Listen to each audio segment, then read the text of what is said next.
Donald Trump completou 100 dias na presidência dos Estados Unidos nesta semana. Nesses pouco mais de 3 meses, Trump redefiniu políticas econômicas, migratórias e, por que não dizer, está testando os limites do cargo como nenhum outro presidente fez recentemente. Na polêmica da vez, Donald Trump publicou uma imagem gerada por inteligência artificial que mostra ele vestido de papa. Isso dias antes do início do conclave, que vai selecionar o novo líder da Igreja Católica. A imagem foi publicada na conta oficial da Casa Branca, como a gente vê aqui, também na Truth Social, que é a rede social que ele mesmo comanda. Foi alvo de críticas, com comentários chamando a publicação de desrespeitosa e até mesmo de blasfêmia. Donald Trump esteve presente no funeral do Papa Francisco no último sábado. O conclave vai contar com a presença de 10 cardeais americanos. A NBC News, do mesmo grupo da CNBC, recebeu o presidente dos Estados Unidos, Donald Trump, em uma entrevista exclusiva e o questionou sobre a possibilidade de uma recessão nos Estados Unidos. Trump reconheceu que o país está numa fase de transição, mas garantiu que o resultado das políticas tarifárias será, nas palavras dele, fantástico. Algumas pessoas em Wall Street estão preocupadas com a possibilidade de recessão. O que você pensa sobre isso?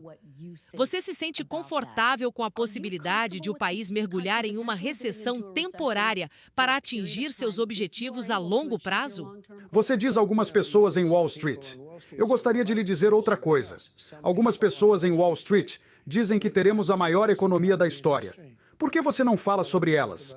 Porque algumas pessoas em Wall Street dizem que esta é a melhor. É a mesma pergunta. Há muitas pessoas em Wall Street que dizem que este será o maior ganho inesperado que já aconteceu. Essa é a minha pergunta, longo prazo. Tudo bem ter uma recessão no curto prazo? Veja, sim, está tudo bem. Eu disse, é um período de transição. Acho que o resultado será fantástico.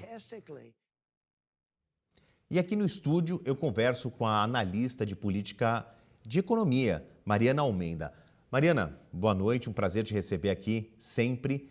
Trump tem alguma razão nisso que ele fala que, tudo bem, existe uma possibilidade de recessão, mas nas palavras dele, parafraseando aí o trecho da entrevista que vai ao ar nesse domingo, é um período de transição, é algo que os Estados Unidos têm de passar, mas o resultado vai ser fantástico. O Trump sempre fez discursos em que ele usa muitos os superlativos. Ele está exagerando dessa vez? Boa noite mais uma vez. Boa noite, Favalli. Um prazer estar aqui com você também, aqui no Jornal Times. Bom, os superlativos são método, né, no caso de Donald Trump. Agora, inclusive, ele usa muito para desmontar boa parte da base da ciência econômica, que é o que eu posso usar aqui para responder para você, que é o seguinte, a gente, do ponto de vista de recessão mesmo, a recessão ela nomeadamente, quando a gente tem uma redução do processo produtivo.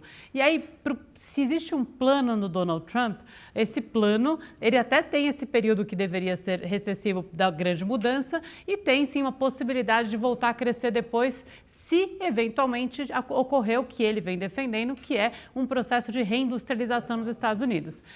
Acontece que a parte que daí não tem como não comentar é que ele disse que essa reindustrialização será fantástica. E aí, tudo que se sabe da teoria econômica é basicamente o seguinte, você está induzindo um processo de reindustrialização artificialmente, tornando os preços de outros lugares que seriam mais baratos produzir artificialmente mais caros para forçar que a produção aconteça nos Estados Unidos. Isso, mesmo que de fato imponha depois às empresas que sim vão se instalar nos Estados Unidos, certamente cria um ambiente onde a produção acontece, mas acontece de maneira mais cara, porque ela é relativamente menos eficiente do que seria se ela acontecesse onde, digamos assim, de maneira mais descentralizada e sem essas tarifas, que são o fator artificial que ele está usando, não tivessem sido impostas. Ou seja, Se tem uma lógica em Donald Trump, ele está dizendo o seguinte: eu quero que a indústria volte. Tá bom, vai voltar como? Porque foi para fora porque era mais eficiente. Ah, então eu vou tornar ineficiente via tarifas e vou forçar isso. Se ele sustenta essa artificialidade, de fato as indústrias começam a se relocalizar. Num primeiro momento tem uma queda geral de produção, depois ela pode até voltar, mas ela necessariamente volta mais ineficiente, o que para mim está longe de ser fantástico. Fora isso, tem a grande dúvida que é se elas realmente vão voltar, porque a geração desses artifícios, né, como tarifas, como eles não são aspectos de mercado, não são aspectos perene, como está muito marcado por uma decisão política, pode sair a qualquer momento. E aí a pergunta que vem para quem está tomando decisão de longo prazo, porque muita indústria é decisão de longuíssimo prazo, vai ficar assim? Vale a pena realocar? E as condições de produção dos Estados Unidos são possíveis para alguns produtos? Vale dizer, inclusive, Fabio, o último comentário é que nessa semana saiu, por exemplo, além da produção alta nos Estados Unidos de geração de emprego, um aumento forte do rendimento do trabalho, a 3,8%, mais que a inflação, mais do que o PIB. Então, quer dizer, será que dá para produzir com salários tão caros como nos Estados Unidos e com tarifas tão artificiais? Como eu disse, para mim está longe de ser um aspecto fantástico de futuro. Bom, vamos dizer, Mariana, que o tempo dirá quem vai ter a razão. É que o Donald Trump, como você muito bem lembrou, usa esses superlativos aí como uma característica muito própria. A gente volta a se conversar ainda ao longo aqui do jornal Times Brasil. Até já. Essa semana completou-se 100 dias do mandato de Donald Trump na presidência dos Estados Unidos. A incerteza política reduziu a previsão de crescimento do país e elevou a inflação. A economia global já sente o impacto da guerra tarifária. E para a gente entender melhor esse cenário, eu converso agora com Juliana Inhais, coordenadora do curso de Economia do INSPER, a quem eu começo agradecendo a presença aqui e dizendo boa noite, Juliana. A minha primeira pergunta se torna a mais óbvia de todas e pegando aí um pouco do rabicho do comentário da Mariana, que divide aqui a apresentação do Times Brasil essa noite comigo no jornal, que é o seguinte: momento de transição, o resultado vai ser fantástico. A teoria política e a teoria econômica nos mostra que a diferença entre o discurso e o chão da realidade, às vezes, é um abismo de diferença. A reindustrialização, no auge da tecnologia que nós estamos, na quarta revolução industrial e talvez a quinta já esteja acenando para a gente na esquina, a gente vê uma industrialização muito mais mecanizada, muito mais robotizada e agora com pitadas de inteligência artificial. Ou seja, se essas indústrias voltarem para os Estados Unidos, os operários serão em menor número e a gente vai ter as máquinas tomando conta das linhas de produção. Onde entra as vantagens dessa reindustrialização que tão fantástica diz que será, palavras de Donald Trump? Boa noite mais uma vez, Juliana.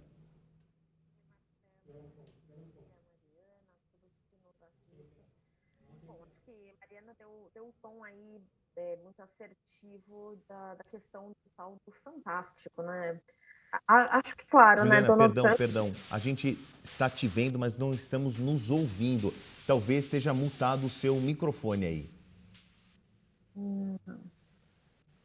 Vocês me ouvem agora? Agora sim. Agora chega alto e claro. Obrigado mais uma vez. Retomando, então... Boa noite a você, a Mariana, a todos que nos assistem. Acho que a Mariana foi muito assertiva ao pontuar que esse fantástico é muito mais retórica que talvez, de fato, que vai acontecer, né? A gente tem aí um cenário claro de incertezas e acho que a questão da reindustrialização em específico, ela precisa realmente ser tratada com bastante cuidado, né? Acho que a gente já tem hoje uma economia americana aquecida, né? Então é óbvio que essa ideia protecionista ela faz eco aí em uma grande parte aí da sociedade americana que entende aí todos os efeitos, né? Ou pelo menos tem uma percepção de efeitos negativos quanto à forma como a produção acontece hoje na economia americana, e não só na economia americana, a gente está falando de uma economia que hoje se instala numa cadeia global, então é impossível, né, imaginar um processo de internalização de toda a produção a lá Trump, né, ao que ele imagina. Então, provavelmente, acho que esse resultado que ele imagina, o que ele, pelo menos, usa no seu discurso para justificar um tanto dessas tarifações, dessas práticas protecionistas, elas, de fato, muito dificilmente acontecem. Donald Trump não vai conseguir fazer esse movimento, muito provavelmente, que ele imagina. Primeiro, porque custos de produção na economia americana são mais elevados, porque a produção busca, claro, os momentos ou os lugares, né, em específico onde esse custo para produzir é menor, onde existe a eficiência produtiva, mas ao mesmo tempo o lucro. E é muito difícil acreditar que essas empresas, indústrias que saíram da economia americana há alguns anos, né, e acho que isso se intensificou aí na última década, muito dificilmente elas vão ter incentivos necessários para fazer a volta à economia americana, especialmente porque teriam que produzir um produto com custo mais alto, como você e Mariana já mencionaram. Isso impactaria bastante o lucro, impactaria bastante a atratividade do produto.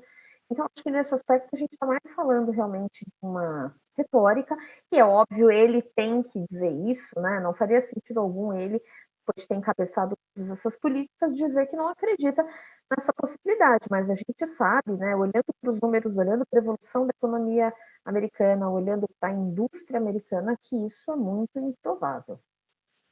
Juliana, olhando para essa semana que começa aí daqui 2 dias, nós temos a reunião do FOM, o que nós chamaríamos aqui no Brasil de Copom, ou seja, o Comitê de Política Monetária do Federal Reserve, para discutir taxas de juros, né? Na perspectiva de 2024, haveria duas descidas, né? 2 retrações da taxa de juros, previsão do ano passado. Agora a gente tem um fenômeno Donald Trump, aí uma sinalização de um pequeno encolhimento que nós tivemos no primeiro trimestre da economia, uma expectativa, os preços ao consumidor já começaram a subir. Pode haver uma mudança de planejamento? Porque essa é a grande pergunta da próxima semana, né? Está todo mundo de olho, os investidores querendo saber se vai mudar a política de juros nos Estados Unidos. Qual que é a tua opinião?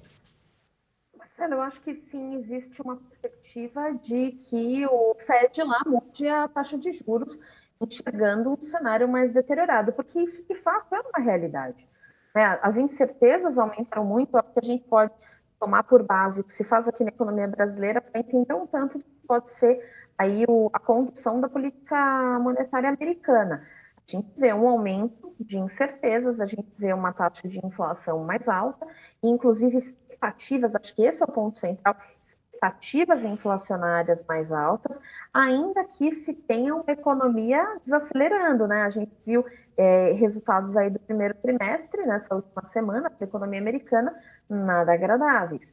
Mas ainda assim, a gente tem uma pressão em preços, essa pressão em preços, ela também é muito favorecida, nesse caso, muito alimentada por conta do próprio processo de tarifas que faz com que produtos importados cheguem mais caros, a economia americana encarece o processo produtivo como um todo. Então, a gente pode sim enxergar mudanças nessa condição. O mercado hoje já tem, inclusive, alinhado com as possibilidades de que as quedas que você mencionou, né, elas fiquem mais longínquas e que, na verdade, a gente tenha, nesse momento ainda, um reforço de uma política um pouco mais restritiva para conseguir aí conter esse processo inflacionário, que hoje é sim uma grande preocupação dentro desse contexto da economia americana. Juliana, eu vou fazer a gentileza de colocar a Mariana na conversa e vou fazer a falta de gentileza, pedir para ela arrematar em 1 minutinho para a gente continuar aqui com o jornal, entre outros assuntos. Oi, Ju, é um prazer estar te vendo aqui mais uma vez, te encontrando aqui no Times Brasil. Você fez um comentário aí sobre a inflação. O Donald Trump, assim que saiu o anúncio do payroll americano, que demonstrou um aumento de criação de vagas, ele fez uma publicação quase ignorando... Perdão, Mariana, eu vou te interromper. Tivemos um probleminha no seu áudio, essa conexão entre os estúdios aqui. Vamos rever e aí eu te passei a palavra, vou tomar ela de volta, vou encerrar aqui com a Juliana para que a nossa equipe técnica possa rever aí a sua transmissão de áudio. Perdão, Mariana. Então, Juliana, Deixa eu então terminar, eu tinha passado a palavra para a Mariana, deixa eu tomar de volta, mas para a gente encerrar, eu preciso colocar um terceiro elemento aí, que é muito importante nessa guerra tarifária e tudo mais, que é a China. A China acabou cutucando de volta com outras super tarifações, mexeu com a questão agrícola nos Estados Unidos. Como é que a China se torna agora um novo fiel da balança nessa história toda? Bom, a China está fazendo o papel dela, né, dentro dessa história. Acho que está muito claro, né, inclusive, que apesar de todo esse contexto, esse pano de fundo que as tarifas vêm para fazer a economia americana se isolar ali, né, ou pelo menos diminuir, né, essa grande vantagem que a China tem na competição mundial, na verdade, o que a gente sabe, a gente percebe isso claramente, apesar de não divulgado, é que Donald Trump está muito seguro de que essas medidas enfraquecem a economia chinesa frente a um eventual fortalecimento da economia americana. A China, é óbvio, como eu mencionei há pouco, ela está fazendo o papel dela. Dentro dessa história, ela é, dentro desse tabuleiro, uma das poucas peças, e talvez a única, que consiga rebater a política, ou pelo menos retalhar numa força um pouco mais forte. A China, claro, ela dentro dessa história, ela pode escolher nesse momento se ela continua retalhando ou se ela tenta, como eles têm dito aí nos últimos dias, um acordo comercial. Para a China não é estratégico, claro, que ela veja a economia americana ruir muito rapidamente, mesmo porque ela depende bastante da economia americana, tanto em termos financeiros quanto em termos produtivos. Mas acho que fica muito claro dentro dessa postura ou dessa estratégia da China, de que ela vai, claro, comendo pelas beiradas, né, no jargão popular, ela vai ali se fortalecendo bastante inclusive da tecnologia que ela mesma conseguiu ir trazendo da economia americana e de outras tantas ao longo das últimas 2 décadas, e ela vai se fortalecendo. Eu acho que ela é, na verdade, nesse ponto, um elemento central para que a gente entenda como que as políticas de fato vão seguir. Me parece que Donald Trump não está muito disposto a reverter aquilo que já anunciou, mas é claro, né, diante de cenários ruins, de indicadores que pioram e uma percepção, né, cada vez mais deteriorada da própria popularidade dele dentro da economia americana, isso pode mudar.